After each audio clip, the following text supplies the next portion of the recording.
و دویم سوال یک عالم گفتند که در 7 جای نماز وقتی دعا هست و بعد از نماز پیامبرمون یگان مرتبه بعد از نماز وقتی که الکای السلام میگن به دو طرف دست برداشته دعا نمی کردن.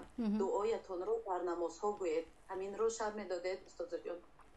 این مسئله یکی از سخنهای هست که خلاف جمهور ابن تیمیه صحبت کردن همین است که میگویند بعد از نماز دعا کردن بدعت است که متاسفانه اگر در 4 مذهب این چیز نباشد هم بعضی برادرهای تاجیک همین رو گرفته میروند.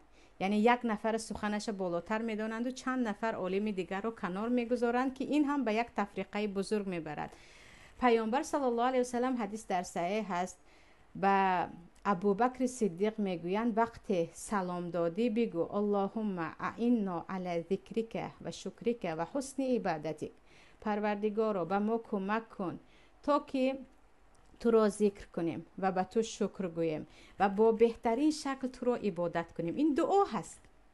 این دعا را بعد از نماز بخوان گویان پیامبر به حضرت ابوبکر یاد میدهند و از همین جمهور دلیل میگیرند که وقتی پیامبر بعد از نماز همین دعا را بخوان گویان به حضرت ابوبکر امر کردن، این معنیش این است که دعا کردن بعد از نماز از مکان‌های است که اجابت دعا هست.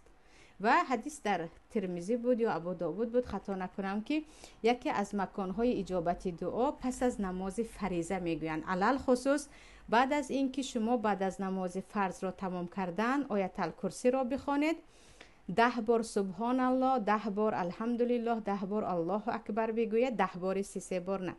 بعد از این دعا کنید الله میگوید تو دعا کن من به تو بدهم یا بپرس من به تو بدهم.